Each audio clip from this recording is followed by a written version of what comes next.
Back on Earth, Mike managed to get his video shots on a TV coast-to-coast hookup. But before the film was halfway through, all the screens were obliterated by the Visitor's symbol. But he had shown the world enough. Resistance movements sprung up on every continent. He was marked down by the Visitors as an arch-terrorist, and huge rewards were offered for his capture. Mike led a resistance headquarters, assisted by his colleagues from his war correspondent days, and Dr. Juliet Parrish and others who had managed to contact him, joined forces to fight against the Visitors.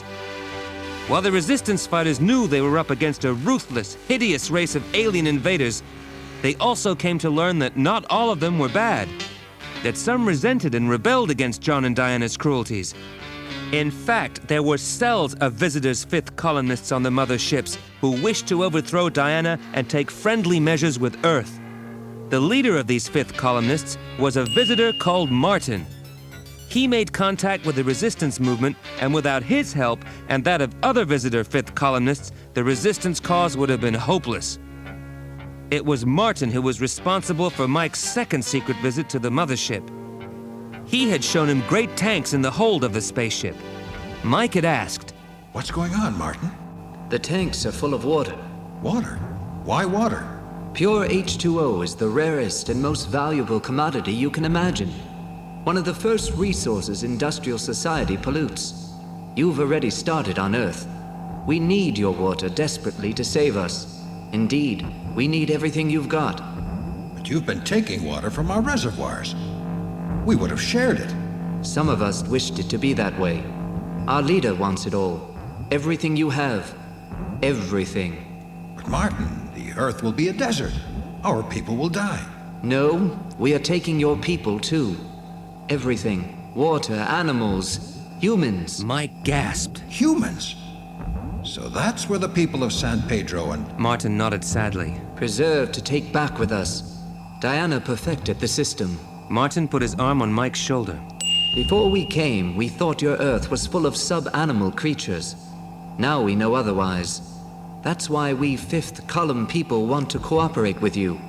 We can all live together if we exchange our knowledge and amenities. But Diana wants everything you've got. So with the help of Martin and other fifth columnists, the resistance movements caused many problems to Diana and John and the Visitors who were destroying the Earth. But no matter what they did, there seemed no way to beat them. Victory for the Visitors appeared certain. The Earth would be destroyed. Juliet had been working in her laboratory with fellow resistance scientists for some time. They had been investigating and experimenting with bits of skin and blood samples taken from captured Visitors. They had also been using laboratory reptiles. One afternoon, Mike walked into the laboratory. Juliet was quiet and pale. He went to her. What is it, Julie? A serum. A dry serum. I've been working with samples from the Visitors. Yes? Well? I accidentally spilt some on the lab reptiles. They all died within seconds. So? But don't you see, Mike? It's harmless to humans. I've breathed masses of it while I've been working, and it has not affected me at all, or any of us working here. Mike was thoughtful. Can I have some, Julie? Of course, Mike, but why? I'll tell you later. The next day, Mike and Ben Taylor, who had joined the resistance with Juliet, went to a nearby water pumping station. High above hovered the Visitors' mothership, and shuttle planes were busy adjusting great pipes into the reservoir, siphoning off the water. Ben swore quietly. They're draining us, Mike. Drying us up. We've got to act fast. In a few months, it will be too late. Mike held his arm. We'll know if we have any hope within a few minutes, Ben. I hope this works. If it doesn't, remember me to Julie and the others and tell them that we tried. Ben looked grim. I'll keep you covered anyway, Mike, and good luck to you. Mike Donovan strolled up to the visitor guard at the pumping station gate. The visitor looked at him hard. Mike's face was on TV every night as enemy number one. The visitor recognized him, but before he could reach for his side weapon, Mike threw the dry serum dust at him. The visitor choked, gasped, held his throat and fell to the ground dead. Mike strolled back to Ben. It works. So I see. Back at the resistance headquarters, a conference was held. Juliet smiled ruefully. We've got the weapon, but how do we use it? It was Ben who came up with a possible solution. A crazy one, but just possible, which relied entirely on the worldwide cooperation of other resistance groups. Within 2 weeks, however, that was accomplished by clandestine messengers, highly experienced in secret communication methods, and D-Day was planned. When the great day arrived, Mike was sitting just outside their camp looking across the countryside. Juliet sat beside him. All this will be gone if it doesn't work. He held her hand. It will work, Mike. It's got to. When those thousands and thousands of balloons are released at the identical moment all over the world, drifting upwards to the visitors' ships. Mike smiled. I know. And all full of serum dust. Each balloon constructed to release it at the same time so that a cloud of serum dust permeates all around them. Now it all depends on coordination. And on Martin. And Martin had arranged that Diana believed the attack was coming from the Edwards Air Force Base. He had fed information to a scientist who had been under the influence of her thought conversion process scheme. Diana was delighted with her own astute cleverness. While they were still sitting, each with their own thoughts, Martin came over from the camp. He spoke to them quietly. I'm going back to the mothership now. Why not stop here? You'll be safer, Martin. Julie asked him gently. Martin looked up at the distant mothership. I know you have vaccinated me and my fifth column colleagues against your serum, Juliet.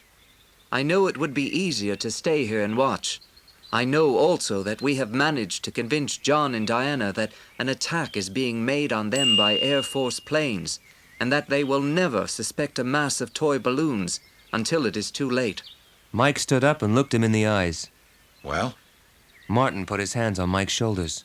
My human friend, I know also there are a few of my brave colleagues up there who have not been vaccinated. I intend to deal with that matter. I must also admit to the desire to see Diana's face when she realizes she has been tricked. She is a disgrace to our species and... Julie kissed him gently on the face. And you are a different species and need to go back to Sirius and continue with your revolution. Exactly. Martin smiled. Exactly. We have enough of your amenities for a while, and I need to return your people who are stored away up there on the mother ships. The two species of beings from Earth and Sirius looked at each other with respect and affection. 8 hours later, Diana and John stood in the observation chamber of the mothership. Diana had a cruel glint in her eyes. Any moment, the fools will send up their planes and try and spray us with a serum that the Resistance people believe will destroy us. John looked at her. Will they harm us? Harm us. Have you no faith in my powers of leadership? You are not the leader, Diana. I am. Diana coldly raised her side weapon and shot him. No, John, not now. I am in sole command. Our great leader will reward me when we return. She stepped to the door. Come in, Stephen. I am in command now. Stephen looked at John's body and grinned. I said our leader had chosen you well, Diana. Yes, Stephen. The Air Force planes are due here in 20 seconds. And we can shoot them down at leisure. My thought conversion process has proved infinitely useful. We shall have fun. Stephen looked at the strategy board. What's this? Airborne images, thousands of them. Diana grinned. Fighters, jets. No, they're much too small. There's masses of them. They're climbing as if lighter than air. Diana switched on the view screen. They are balloons. She said incredulously. Is this some sort of joke? They're unattached. Why would they release thousands of balloons and let them rise into the atmosphere? She stiffened, her face contorted with anger. Stephen was puzzled. Do they think this will divert us from the Air Force raid? Diana turned on him savagely. Stupid! The Air Force raid was a diversion. These balloons are arranged to burst at the proper altitude for the bacteria to survive and reproduce all around us. It is obvious. We are finished. But your thought conversion process informer told us... Diana snarled. Someone misled us. We've been fooled. Stephen looked at her with scorn.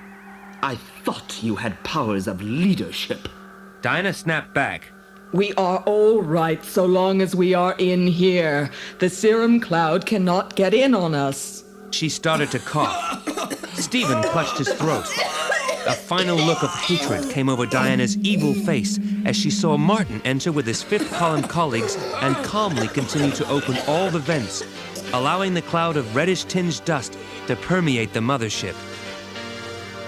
Within hours, the human captives from San Pedro and other cities were released by Martin. The motherships were gone, the visitors were defeated.